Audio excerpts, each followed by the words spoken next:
All right, on this one, I'm going to be answering question number 9, but I'm sorry if it wasn't obvious. Question number 9, question number 6, 7, 8, and 9 are all kind of one big question.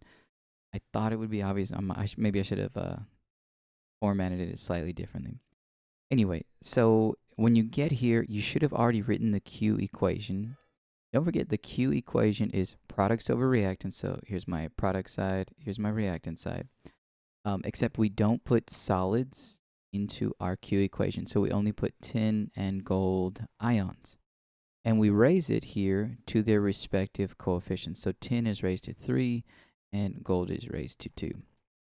So it says here, assume each cell was originally at 50 milliliters at standard conditions, 1 molar. What would be the effect on the voltage if 50 milliliters of pure water was added to each cell? So what we're doing here is diluting things down. We're going to lower the molarity. And when we change the concentration, we might change Q. Not always, but we might change Q. The only time it's really going to matter is if we have coefficients other than 1. If the coefficients were 1, it actually wouldn't change anything, but I'll show you that later. So let's look at this. Let's put standard conditions in. Let's see what our Q equation looks like with standard conditions. So the concentration of tin at standard conditions is 1 molar raised to the third. And the concentration of gold at standard conditions is 1 molar raised to the second. And I think we all know how this is going to work out. At this moment, Q is equal to 1. That makes sense because when Q equals 1, we're at standard conditions. So let's change that though. What does it mean if we add 50 milliliters of pure water? Well, we've doubled the volume, but we've kept the same number of moles. That will change the molarity. If you think about dilution in general, that should be pretty obvious what we've done. We have diluted it down to half. So instead of now having 1 molar, we now have 0.5 molar in, and we have 0.5 molar gold. Now, at first, it might look like, well, they both change the same, so Q shouldn't change. But let's check our math. We have to raise these to the coefficients. There's a 3 there and a 2 there. And when we do that, it may become a little more obvious now Q has changed. So here, 0.5 cubed is going to give us 0.125 molarity.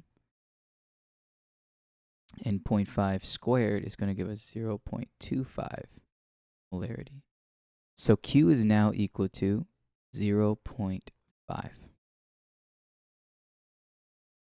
That means, let's see, what had we said before? We said when Q less than 1,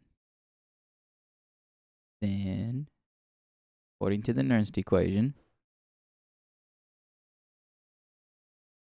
E cell will be greater than not cell, standard conditions.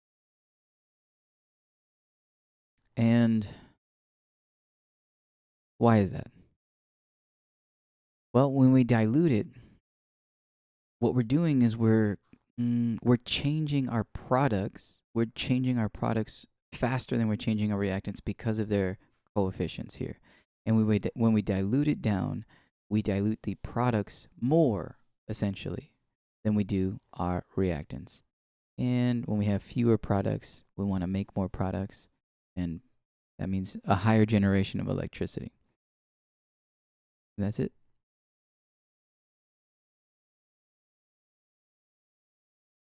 Okay, I almost stopped the recording. I decided I'm going to show you one more thing here. Now, if you just wanted the answer to the problem, there it is, right? Q will equal to 0.5, and E cell will be greater than E not cell, E standard cell. Let me show you another similar problem in which case diluting would do nothing. Let's take away all this. Let's pretend instead we're going to be working with a zinc copper cell. Okay, this is no longer valid. This is no longer valid. A zinc copper cell would be, dang, I don't want to get it wrong. Let me check it real quick. Okay, so this is what a cell would look like if it was zinc copper. Now notice this time we have no coefficients, right? So our coefficients are all 1, and when we write our Q equation, we'll have a concentration of, remember, only the ions, because we can only use aqueous solution, and it's always products over reactants. Okay, at standard conditions, this would be 1 molar over 1 molar, and Q will equal 1. If we diluted both of these the same way we did with this equation here, if we diluted both of them, they would be, Q would be 0.5 molar over 0.5 molar, and Q would still equal 1, and we would remain at standard conditions. Now, technically, we can't call it standard conditions because the molarity is not 1, but in this case, E cell is equal to E not cell at standard conditions, and so the voltage would not be any different. That's about it. That's about as complicated as these problems get.